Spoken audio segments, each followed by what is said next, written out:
Nous sommes là comme Église de réveil en République démocratique du Congo. Mouvement de réveil, ça veut dire l'ensemble, toutes nos plateformes dans leur diversité. Cette déclaration, comme disait le docteur Jean Bosco Kindomba tout à l'heure, en nous montrant que mon Église, ton Église, son Église, ce sont des petites entités. Mais la République démocratique du Congo, c'est la grande entité à laquelle nous appartenons tous et qui a besoin de ses fils et de ses filles. Notre déclaration est la suivante. Mouvement du réveil en RDC. Déclaration des leaders, pères et représentants légaux. Peuple congolais. Les temps de croire et d'espérer ont sonné. À l'issue de l'adoption de la loi référendaire par les deux chambres du Parlement, les réactions des acteurs politiques, sociaux se sont multipliées à travers le pays. Si certaines positions soutiennent fermement le changement de la Constitution du 18 février 2006, d'autres remettent en cause le processus enclenché, estimant qu'il n'y a ni opportunité, ni urgence, ni nécessité de modifier la loi fondamentale actuelle. Après une analyse minutieuse des signes de temps et fidèles à leur engagement socio-pastoral, les leaders du mouvement de réveil affirment et justifient l'opportunité, l'urgence ainsi que la nécessité absolue de changer la Constitution du 18 février 2006 en s'appuyant sur trois arguments majeurs. 1. De l'opportunité. Existe-t-il une opportunité réelle de changer notre Constitution actuelle? La réponse est affirmative. Cette démarche s'impose pour adapter le texte aux réalités purement congolaises selon deux considérations majeures. La fin de la constitution des belligérants. Les leaders du mouvement de réveil qualifient le texte actuel de document rédigé sous la forte influence des puissances étrangères et des factions armées. Le texte post-conflit de 2006 étant aujourd'hui totalement passé, il est impératif de doter la nation d'un texte authentique souverain. L'ajustement aux réalités socio-économiques, le cadre juridique en vigueur freine le plein développement économique du pays. De l'avis des observateurs avertis, la loi fondamentale doit refléter l'identité profonde et les aspirations légitimes de la société congolaise. 2. De l'urgence. L'urgence de cette réforme réside principalement dans l'obligation de restaurer l'autorité de l'État face aux défis sécuritaires majeurs. Deux constats fondamentaux s'imposent. Le déblocage institutionnel et sécuritaire. L'organisation actuelle des pouvoirs publics a démontré ses limites face à la crise sécuritaire chronique qui sévit dans l'est du pays. Il est donc urgent de réformer les structures étatiques afin d'assurer une gouvernance plus agile, ferme et efficace. L'adhésion d'une majorité populaire, selon les enquêtes d'opinion menées par le Forum des intellectuels du Réveil, plus de 80% des Congolais soutiennent un changement de constitution. Le gouvernement se doit de répondre sans délai à cette attente manifeste du peuple. De la nécessité, c'est 3. Le changement constitutionnel est une nécessité absolue pour extraire définitivement le pays de l'instabilité politique chronique. Il s'agit ici d'une refondation globale et non d'un simple aménagement de surface. Les leaders du réveil soutiennent qu'une révision partielle s'avère insuffisante pour corriger les failles structurelles du texte de 2006. Seul un changement complet permettra de rétablir des institutions stables et de prévenir les crises politiques récurrentes. Conclusion. Au regard de ce qui précède, les leaders, pères et représentants légaux des communautés, ministères et plateformes du réveil, envers le chef de l'État, prient son Excellence, Monsieur le Président de la République, chef de l'État, d'activer le processus menant à la promulgation de la loi référendaire adoptée par les deux chambres du Parlement. Envers le peuple congolais, invite le peuple congolais à une prise de conscience collective et à s'approprier pleinement le processus référendaire à venir. Aux partis politiques et aux partis et regroupements politiques, exhorte les formations politiques, toutes tendances confondues, à s'interdire rigoureusement le recours au discours de haine ainsi qu'à la violence sous toutes ses formes, et les invite à éduquer, sensibiliser leurs militants aux valeurs citoyennes et au respect absolu de la loi. Envers les institutions, exhorte les instances publiques à garantir les conditions nécessaires pour que le peuple puisse s'exprimer en toute liberté. Envers la société civile et les confessions religieuses, invite instamment l'ensemble des forces vives à privilégier les valeurs d'unité, paix, cohésion sociale, fraternité, plutôt que de s'enliser dans des discours clivants ou des apologies des tensions civiles. Que Dieu bénisse la République démocratique du Congo, faite à Kinshasa le 24 juin 2026. Les leaders, pères et représentants légaux du mouvement de réveil, suivi de la liste, je vous remercie.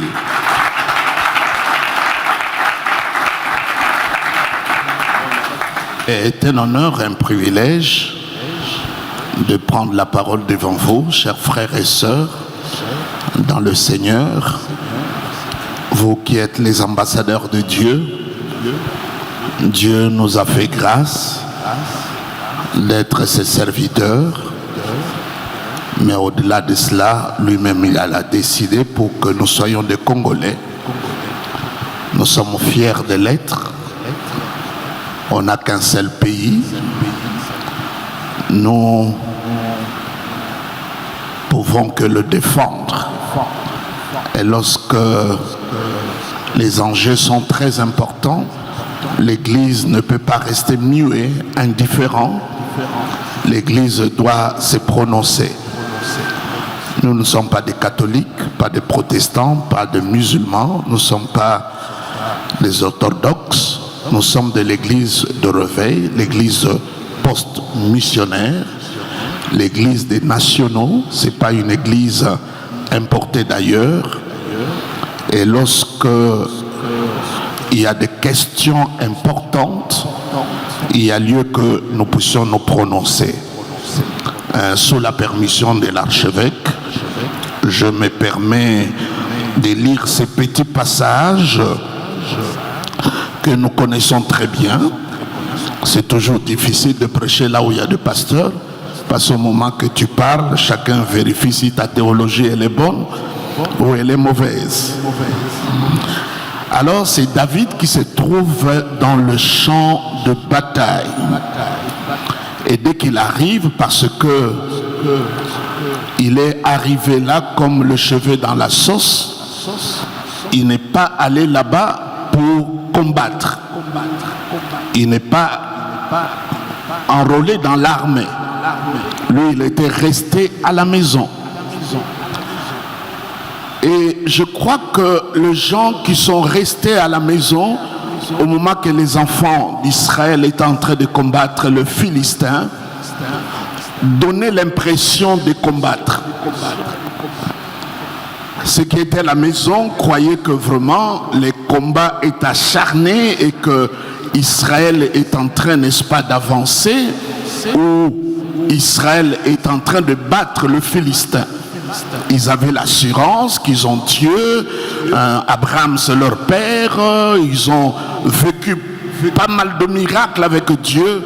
Donc ils étaient certains, mes bien-aimés, chacun dans sa maison, dans son champ, dans ses occupations usuelles, quotidiennes, étaient convaincus que Israël, là où il se trouve dans le champ de bataille, est en train de livrer une bataille et bientôt ils reviendront avec les trophées.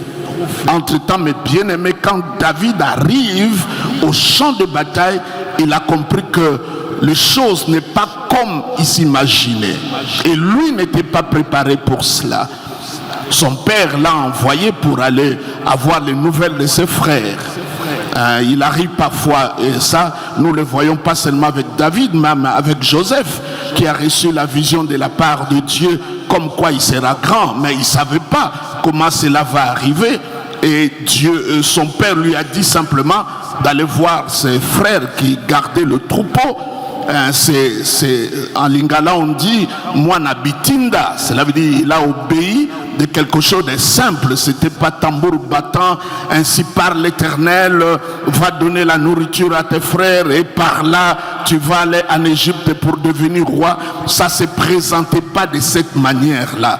C'est comme cela parfois quand nous nous retrouvons dans des réunions comme cela, nous pouvons les minimiser, nous pouvons croire que c'est rien du tout, ce n'est qu'un discours tant d'autres et ceci ou cela. Mais ça peut passer par des choses simples, des choses anodines et par là le Seigneur peut agir. Donc cela était dans le cas de Joseph. Il est parti pour déposer la nourriture à ses frères. Il n'est jamais retourné à la maison, directement jusqu'au trône chez Pharaon. On ne peut pas imaginer des actes tout à fait ordinaires que nous posons sans que ça soit entouré de grandes prophéties que cela peut arriver à faire. Et là, nous nous trouvons sur un cas de figure, c'est le cas de David. Donc, il va partir juste pour voir ses frères s'ils vont bien. Et ça doit aussi nous animer, être préoccupé de ses frères, être préoccupé de la République démocratique du Congo qui est en impasse, qui est en guerre et qui a beaucoup de sujets à des controverses. Juste aller voir qu'est-ce qui se passe, s'intéresser. Il y a des gens qui ne s'intéressent même pas. Quand on parle politique, lui, il tire son chapeau, il dit non, je ne m'intéresse pas. Et là, David est arrivé au champ de bataille. Il n'est pas enrôlé, il n'est pas soldat. Je ne suis pas politique, je ne suis pas ministre, je ne suis pas député, je suis qu'un pasteur. Alors ceux qui étaient enrôlés sont en train d'échouer. Ceux qui avaient des armes sont en train d'échouer. Mais il y a quelqu'un qui arrive. Lui n'était pas sur le rôle, sur la liste. C'est celui-là. Mais écoutez, lorsqu'on s'y engage dans des choses comme cela, comme nous en parlons, parce que là, l'enjeu est tout à fait national, c'est pas domestique, c'est un problème en rapport avec la nation des enfants d'Israël. Et parfois, Église de Réveil, nous pouvons nous minimiser. On n'a pas assez de théologiens, les remarques qu'on nous fait, vous n'avez pas des écoles, vous n'avez pas des hôpitaux, vous n'avez pas. Entre-temps, mes bien-aimés, vous êtes conscients que la plupart des églises qui sont pas en concurrence avec nous, que nous pouvons considérer comme nos aînés, ce sont les églises bâties par les étrangers. Mais nous, c'est par nous-mêmes que nous arrivons. Donc David, c'est ces genres, c'est ces types-là, comme l'église de Réveil, nous sortons comme du lot. C'est pas nous qu'on attendait. Je vous dis la vérité. Aujourd'hui, 45 ans de marche avec Dieu et de l'église ici au Congo.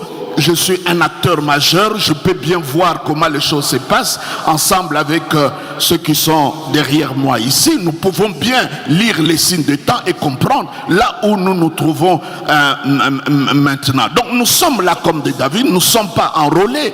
On ne peut pas, la plupart des gens, ils ont même de la peine à citer l'église de Reveil comme une église. Ce sont les binzam. Même lorsque nous continuons à damer les pions, à nous imposer, je viens de lire un article de Jeune Afrique qui est apparu la semaine passée. On a fait une enquête sur l'église de Reveil. Je vais vous recommander à lire ça. Mais ce sont des journalistes qui n'ont rien à voir. Mais leur écrit est tout à fait objectif. Comment petit à petit nous arrivons à nous imposer. J'ai travaillé avec l'archevêque Albert Kankenza. Et au début de cette église, et là où elle est arrivée aujourd'hui, mais on a mouillé les maillots et parfois les choses n'étaient pas faciles. Et là nous sommes arrivés, on n'a même pas à repiler d'un seul pied. Donc il arrive au champ de bataille. Lui, il a amené la nourriture. Nous, quand nous sommes dans ces choses, au départ, ce n'est pas la politique. Pour nous, c'est l'église de Reveil. Notre église doit être reconnue. Ça s'arrête là. Mais on arrive là, on trouve que les choses ne marchent pas comme il le faut.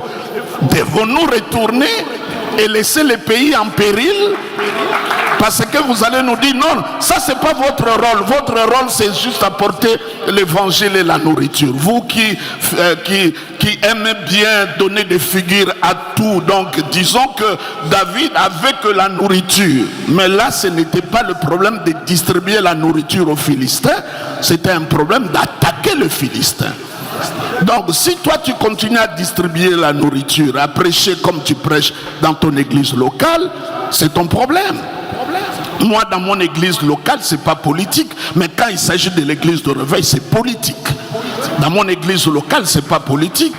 Dimanche Moukeba est assis devant, Costa Moutambaya est ici à côté, mais les deux sont des opposants, ils n'entendent pas. Je suis leur pasteur, mon discours est lisse, ça c'est l'évangile. Mais quand vous parlez église de Reveil, les catholiques font la politique, les protestants, et vous nous demandez de croiser les bras comme on est des petits garçons. Non, on doit se prononcer. C'est la bagarre des géants et des grands. Et ce que j'aime avec David, il n'est pas anonyme. Il se vend. Il leur dit ce qu'il est. Et lorsqu'on doute, il leur cite ses prouesses. Il dit ton serviteur là que tu vois. Il a tué les ours et le lion. Nous avons déjà tué nos ours et nos lions. Maintenant c'est le temps de tuer Goliath. Comment vous allez nous faire retourner encore de tuer? Et ça c'est vrai aussi. Quand tu regardes les deux grands ennemis de David, c'est Saül et Goliath. Goliath, c'est vraiment la forme du lion qui vient en train de rugir. Et Saül, c'est vraiment la forme de quelqu'un de sournois. Quand un ours marche, tu n'entends pas le bruit de ses pas, mais il peut te dévorer. Donc comme il les a vaincus spirituellement en cachette, maintenant c'était réglé, il peut le régler spirituellement. Et ces affaires avec nous, nous allons le régler. La constitution, toutes ces choses-là, nous allons les régler, mes bien-aimés. Et c'est très important de le croire. Mais ce qui me dérange dans ces textes, c'est quoi? C'est l'attitude d'un membre de famille de David. Ce n'est pas d'autres personnes qui ont parlé, son propre grand frère. C'est lorsqu'au milieu de nous-mêmes, il y a des gens qui se comportent comme des Eliab. Bien aimé, écoute ce qu'Eliab dit, c'est choquant. Il dit à David, pourquoi tu es venu ici? Je repose la question aux Eliab, pourquoi je ne devais pas venir ici? Je suis là parce que le Père m'a envoyé. Et nous sommes là parce que le Père, il nous a mandatés. Et il pose cette question. Mais la deuxième question, elle est aussi très insensée. Pas d'intelligence. pour quelqu'un qui a perdu la bataille, au lieu de fermer la bouche, il cherche à exhorter un guerrier comme David, parce qu'il est chétif de petite taille, tout ce que vous connaissez.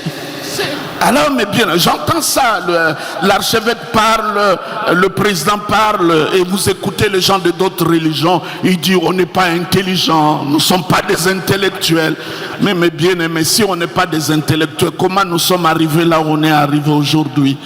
Qui peut continuer à nous faire ces procès qui datent de 30 ans, de 40 ans? Nous avons pris le temps, n'est-ce pas, de nous aguerrir. Donc, sa question, il dit, et là, il dit quelque chose.